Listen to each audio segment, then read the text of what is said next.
6월 19일 6월달 셋째 주 예배 드리겠습니다. 다 같이 사도신경을 하겠습니다.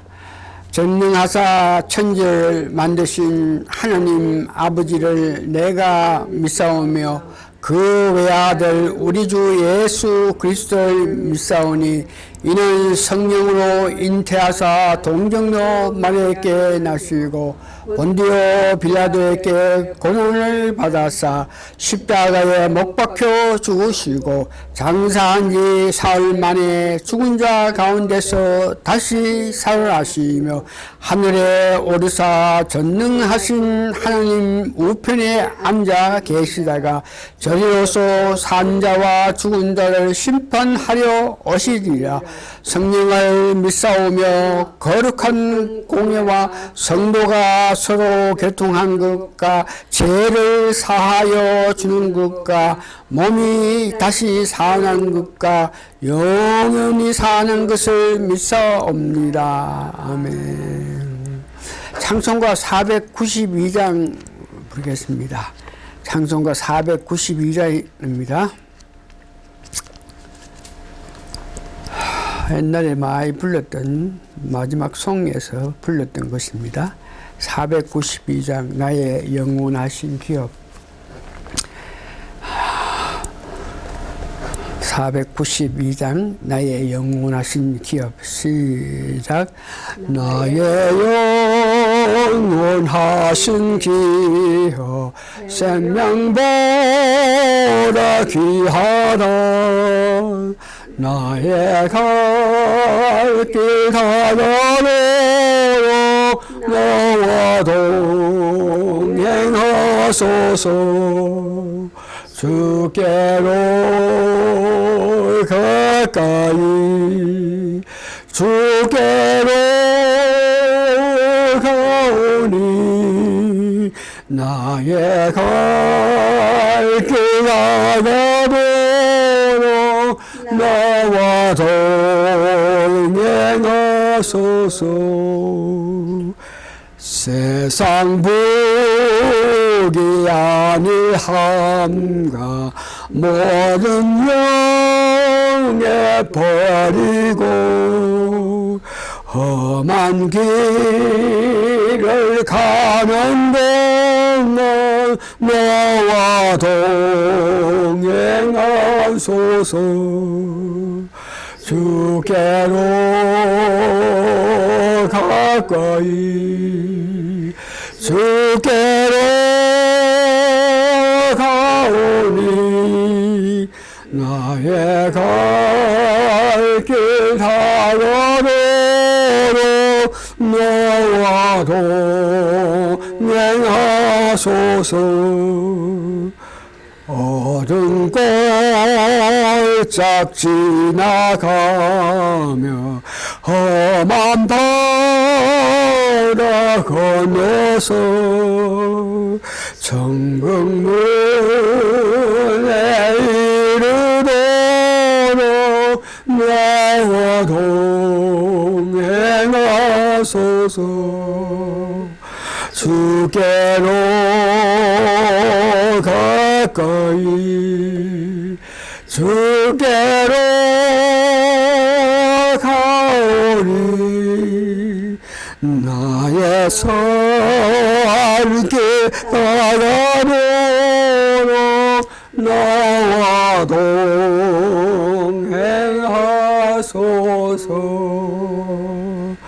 아멘. 신앙 고백을 같이 하겠습니다. 주 예수님, 당신은 그리스도시요 살아계신 하나님의 아들이십니다. 아멘. 성경 말씀은 히브리서 4장 14절에서 15절까지가 됩니다. 제가 봉독해 드립니다. 히브리서 4장 14절에서 15절입니다. 여러분들은 들으시면 됩니다.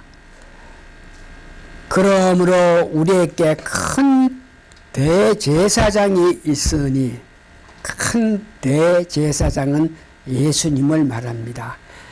승천하신 자 곧 하나님의 아들 예수시라. 우리가 믿는 도리를 굳게 잡을지어다. 우리에게 있는 대제사장은 우리 연약함을 체험하지 아니하는 자가 아니요, 모든 일에 우리와 한결같이 시험을 받은 자로 돼 죄는 없으시니라. 네. 다 같이 기도하시겠습니다. 두세 사람이 모인 곳에 주님께서도 같이 하신다는 그 말씀을 기정사실로 믿고 오늘도 주님 앞에서 이 말씀을 올립니다. 아버지 하나님, 도와주시옵소서. 말씀 전하는 저에게 성령 충만함으로 통해서, 충만한 상태에서 성령의 충만함으로 말씀을 전하게 됨으로 통해서 듣는 사람이 하나님을 높이고 예수님을 높이고 성령님을 높이는 큰 역사가 일어나게 하여 주시옵기를 예수님 거룩한 이름 받들어 감사 기도합나이다. 아멘. 오늘 말씀은 제목이 의에 대하여 책망입니다. 지난주 우리는 보혜사 성령님께서 3대 책망하시는 가운데 죄에 관하여서 예수님을 믿지 아니함이 죄라고 우리가 말씀드렸습니다. 여러분들이 알고 있습니다. 그래서 구체적으로 예수님의 무엇을 믿어야 하는지, 예수를 믿지 않은 것이 죄라 그랬는데 구체적으로 예수의 뭐에 대해서 믿어야 하나, 이런 문제에서 지난주에 예수님과 7대 연합하는 것에 대해서 믿고 보고 믿고 알아야 되고 찬송해야 된다, 이렇게 했습니다. 7대 연합에 관해서는 그냥 들어서 아는 것이 아니고 말씀으로 기록한 것에 대해서 그것을 보고 듣고 우리가 알므로 통해서 7대 연합을 같이 하는 것이라고 했습니다. 그래서 그 7대 연합은 첫 번째가 빛이 있으라 하신 하나님께서, 이 천지 만물을 다 창조하신 하나님께서 이 땅에 사람으로 탄생하시는데 그 탄생하신 분이 예수님이라 한 것을 믿는 것입니다. 그것을 첫째 탄생의 연합이라 그러죠. 두 번째, 이 땅에 탄생하신 예수님께서 우리를 위해서 고난당하시는 그 모습, 그 고난에 연합을 해야 된다. 고난 당하신 예수님께서 결국은 십자가 상에서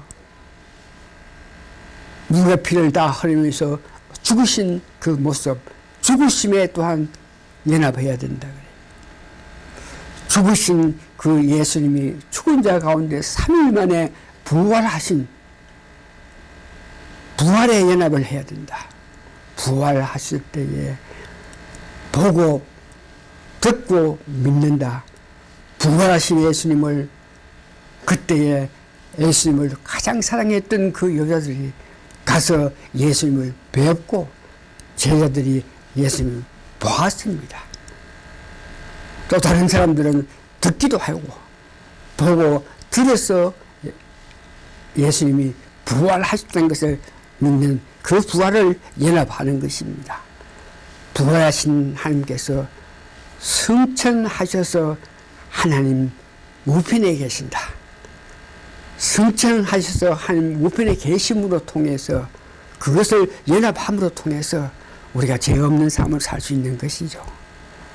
그 예수님께서 이제 때가 되면 재림하신다 그럽니다.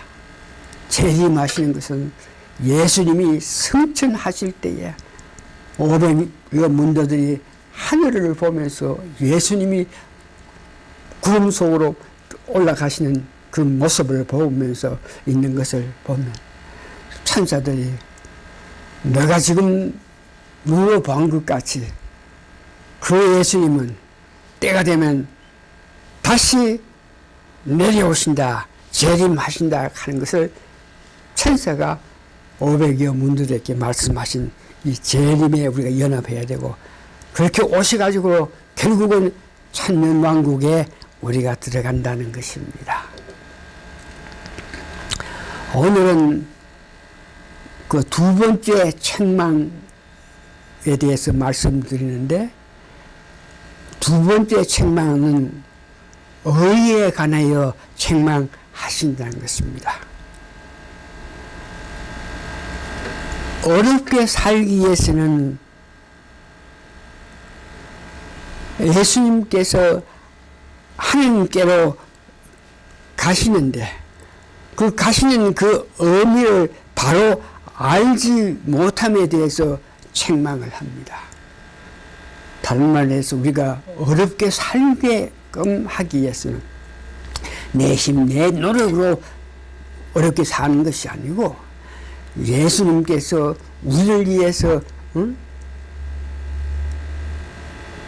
하나님 보좌를 향해서 가셨기 때문에 우리가 어렵게 살 수 있다는 그 말씀이죠. 그래서 어렵게 살 수 있는 길은 예수님을 바로 알고 믿음으로 우리는 죄 없는 사람이 되었습니다. 즉 그것은 우리가 예수님을 믿음으로 통해서 믿는 믿음으로 통해서 어렵게 되었다는 것입니다.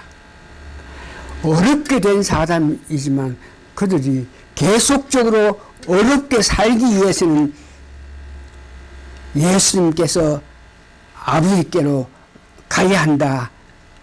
그래서 아버지께 가신다.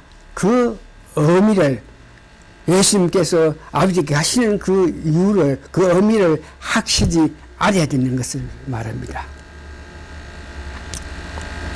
세상 사람들은 세상 지식으로는 예수님께서 아버지께로 가시는 일에 관해서는 전혀 알지 못하지만,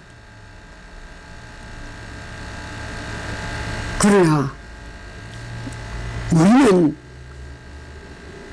예수님께서 아버지께로 가시는 그 이유를 알므로 통해서 어렵게 살 수 있다는 것입니다. 어렵게 살기 위해서는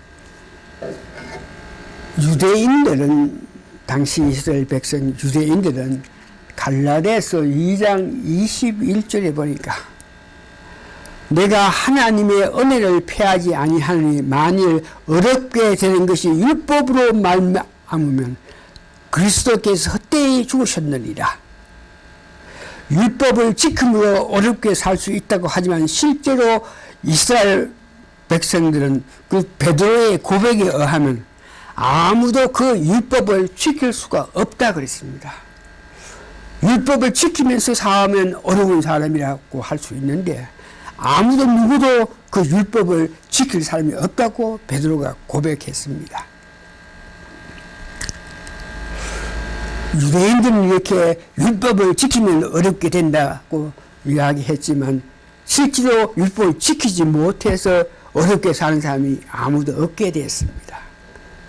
세상 사람들은 마태복음 6장 1절에 보면 사람에게 보이려고 그들 앞에서 저희 의를 행치 않도록 주의하라. 그러니까 자기 스스로, 자기 힘으로, 자기 노력으로, 자기 수양으로, 자기가 공부해서, 자기가 뭘 해서 자기 스스로 무엇을 할 수 있다. 자기 스스로 죄를 없게 하고 어렵게 살 수 있게 한다. 나는 죄 없게 살기 위해서 이런 노력, 이런 수고해서 결국으로 내가 죄 없는 삶을 살 수 있다고 이렇게 세상 사람이 말합니다. 그러나 성경에는 죄 없이 살 수 있는 방법은 율법도 아니요. 또한 세상의 지식, 의도해서 사람이 노력으로 수고로 통해서 어렵게 사는 것이 아니라 그럽니다. 문제는 사람들이 착각을 하는 거죠. 내가 말씀에 어기해서 내가 은혜를 받아서 내가 스스로 어렵게 살 수 있다 그러면서 나는 어려운 사람이라 그러면서 자신이 만족하면서 사는데, 어렵게 살 수 있는 방법은 내 자신, 내가 수고 노력해서 예수해가지고 수양해가지고 어렵게 사는 것이 아니고, 오늘 성경에 보니까 예수님께서 하늘나라에 가셔야만 우리가 거듭난 사람으로서, 죄 없는 사람으로서 계속적으로 어렵게 살 수 있다는 것을 말씀하십니다. 예수님께서 아버지에게 가시기 때문에 우리가 어렵게 살 수 있다는 것이죠. 그래서 우리가 아버지에게 가신 예수님, 아버지에게 예수님이 가시는데 그 이유를 알기 위해서는 우리가 구약 이스라엘 백성들이 대제사장이 백성의 죄를 용서받기 위하여 지성소에 들어가서 시온의 보좌에 계신 하나님 뵙고 백성의 그 아픔을 중보 기도함을 통해서 아픔을 당했던 백성들이 대제사장이 하나님께 그들의 아픔을 고해 바쳤기 때문에 대제사장이 시온 보좌에 계신 하나님께 백성들의 아픔을 이렇게 말할 때에 그 응답은 해당 백성들이 그들의 아픔을 대제사장이 예수님께 말씀하시면 바로 응답하셔가지고 그들의 아픔을 낫게 했다는 것을 이야기합니다. 그러나 그 대제사장으로 통해서 백성들의 아픔을 낫게 하는 그것은 일시적이고 매년 그와 같은 대제사장의 죄사함을 위해서 기도해야 되는 그런 일이겠지만,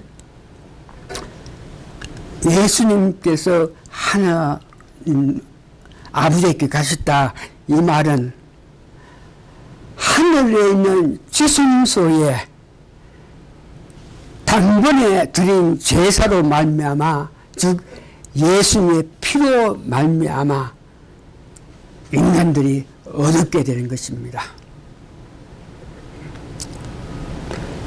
인간들이 어렵게 살기 위해서는 예수님께서 하늘의 지성소에 들어가서 산 제사를 드리고 하나님 우편에 계시면서 우리를 간구하실 때에 우리가 어렵게 살 수 있다는 것입니다. 다른 말에서 어떤 노력, 수고, 율법, 뭘로 말미암아 우리가 계속적으로 어렵게 사는 것이 아니고, 예수님이 우리를 위해서 하늘의 지성소에 가셔서 하나님 앞에 예수님의 피를 흘렸었기 때문에 그 모습을 보시고 하나님께서 그 예수님의 피 공로를, 예수님의 피를 받아 주심으로 통해서 예수님과의 관계에서 하나님은 우리의 죄를 용서하시는 겁니다. 예수님이 하늘에 아버지께 가셨다 그 뜻은 우리가 어려운 사람이라 그랬지만 계속적으로 살면서 어렵게 살 수 없어서 죄를 짓는 것을 여러분 아십니다. 어떤 사람이라든지 이 땅에 있으면서 죄를 짓지 않고 살 수 없습니다. 거듭난 사람이랄지라도 죄를 지으면서 삽니다. 그러면 이 죄를 지었을 때에 악한 것은 언제든지 우리를 유혹해가지고 우리를 책망해서 우리에게 향해서 올바르게 살지 못하게 역사하실 때, 이때에 우리 힘으로 사탄이 역사하는 그 힘을 물리칠 수가 없고, 예수님께서 하나님 우편에 계시면서 성도들의 그 아픔을 보시면서 예수님이 하나님, 저 집사를 위해서 내가 십자가에 못 박혀 죽었으니까 나를 봐서 하나님이여 저 집사님의 아픔을 용서해 주십시오.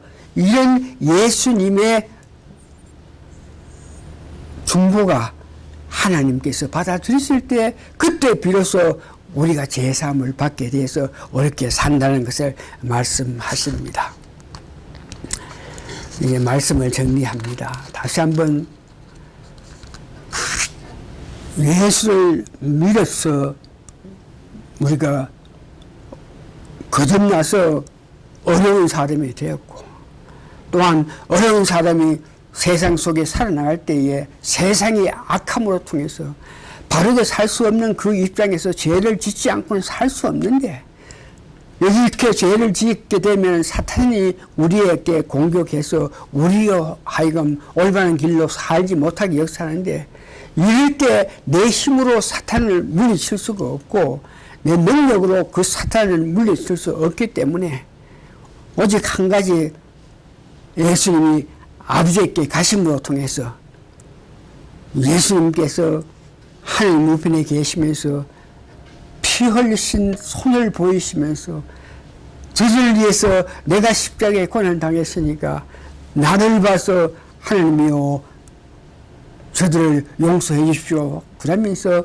하나님 보좌를 향해서 예수님이 중보 역할을 하실 때, 그때 예수님의 그 피공로, 예수님이 피 흘리신 것을 보시면서 하나님과 예수님이 한몫하게 된 그 힘에 의해서 그들이 죄를 지은 것을 하나님이 용서해 주심으로 통해서 우리가 할 수 없는 죄사함을, 우리가 버릴 수 없는 그 죄를 하나님의 은혜로 말미암아 우리가 죄 사함을 받고 거룩한 어려운 사람에 대해서 하나님 기뻐하신 삶을 살 수 있다는 것을 말씀합니다. 말씀을 정리합니다. 율법이라든지 자신의 어떠한 노력, 어떠한 힘으로라도 우리가 계속적으로 어렵게 살 수가 없습니다. 우리가 어렵게 살 수 있고